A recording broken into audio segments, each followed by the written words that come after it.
Hi everyone, and thank you for welcoming me like that. I must update my CV. I've actually been doing it for 35 years.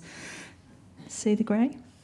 Anyway, my job today is to talk a little bit more about the work that the collaborative panel has decided to do in this space. I think that Mary talked about the papers which describe the situation that's going on now, and some of our intent or aspiration is contained in those when you start to look at the ideas about consumer controlled and consumer-led consumer choice. And but you've also heard some of the raison d'etre. This is why this group is interested in this, because we are all connected as organisations, those organisations along the bottom, with people who live with the experiences you've just heard. And we're in such a time of great change. They talk about this being, the once in a lifetime change. Well, we want to get as much bang for the buck as we can out of this change. We don't want to be here in 10 years' time saying we had a chance and we missed it. So that's who we are and what some of our intent is. So all those organisations are here collaborating and are looking at what we can do together, how we might share our patch or our corner in the interest of this common intent. When we started meeting with the State Trustees, Australia Fund or Foundation? Somebody will tell me. Foundation. We didn't quite know what we would do, and so we had to spend quite a bit of time umming and ahhing, talking. Would it be focused on services? Would it be focused on the consumer or the service recipient? Who would we focus our efforts on, and what projects would we want to do? And the answer in the end is all of the above. Even though we thought we'd start with one group and then we'd do a second round, we go to a different focus. We're all connected. The service user, the family, the carer, the service provider, we're all in this major change together, and we had to come up with projects that really touched all of that if we were going to have an impact. So we came up with 5 projects.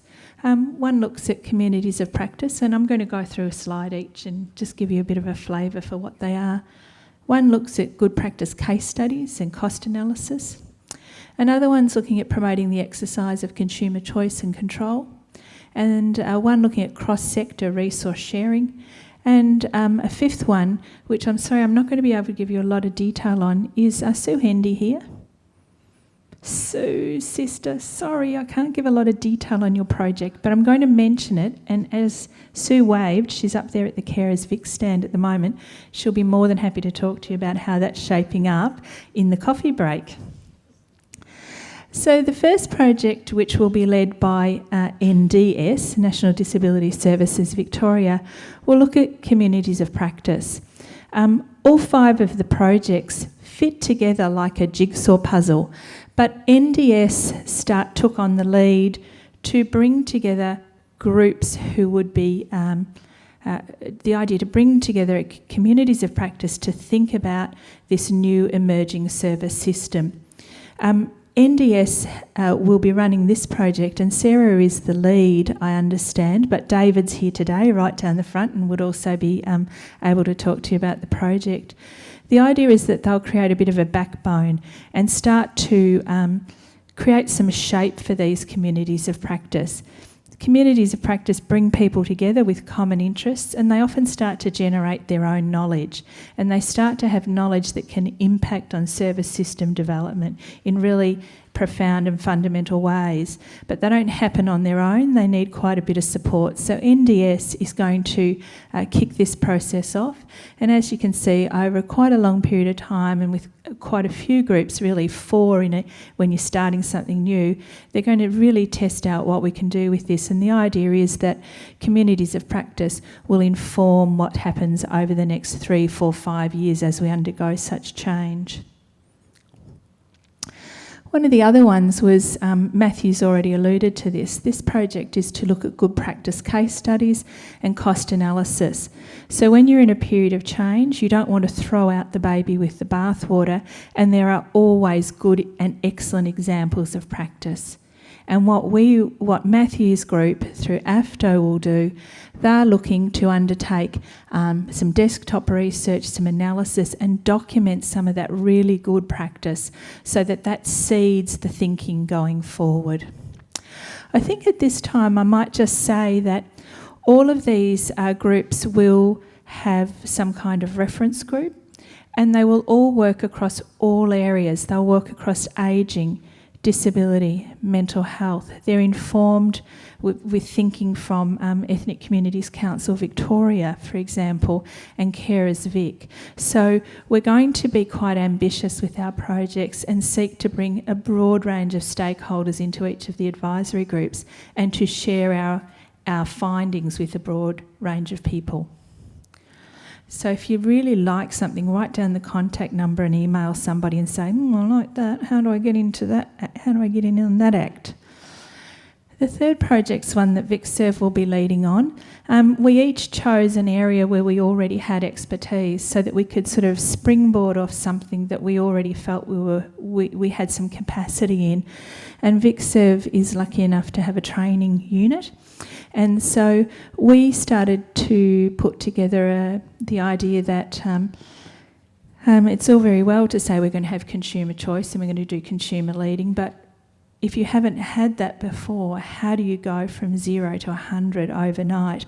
So with the panel's help, we started to shape up the idea that we needed to be looking at what was available now. So we'll draw on the best practice examples. We'll start to draw on the communities of practice around what's happening and how we work together. But we're also going to start to map the key capabilities. What would it mean to be a board, a CEO setting strategic direction in this time of consumer-led consumer choice? What would it mean to be a worker working with somebody? And what would it mean to be the service user when you're being asked to exercise choice and control? So this is a pretty ambitious piece of work. It's over a couple of years, but as that goes, it'll become an iterative piece of work. And in the first year, we're going to think of it like a policy piece, understanding the environment, setting up some evaluation. And in the second year, there'll be a lot of training and bringing that evaluation to a head. So that's project 3. And project 4 is, again, it's knowing that there is a lot going to happen in this space and already a lot happening, particularly around training, education, information. I just remembered they told me to stand behind the podium and not move. Who do I need to apologise to? This project is really a feasibility assessment which will start to bring together all those threads, all that information, and start to see what we might need into the future by way of a clearinghouse and put some scope around that. That project will be led by Carolyn Mulcahy at Carers Vic, but many of you will already know that VCOS has a clearinghouse function, which is VCOS Link. And so VCOS Link is a really important partner in here because we don't want to replicate something, we actually want to build on everything that we've already got. So they're the 4 projects that are all on a roll at the moment. We've been really incredibly supported by State Trustees and their panel to bring these to life. And we're all kind of at the starting blocks really at the moment with these projects and starting to put in place our action plans to make them happen. The 5th project, the one that I've already apologised for, is a piece of work that Kota Vic will lead, and it will be really focusing more through the lens of the Home and Community Services Review and Change. So we all keep talking about NDIS at the moment, but it's actually only one of many of the changes on the table. And this one reminds us that Home and Community Services, a broader suite of mental health services, disability services, and really the whole community sector is undergoing this change and reform. So we need projects that take us into all those patches and collaborate together.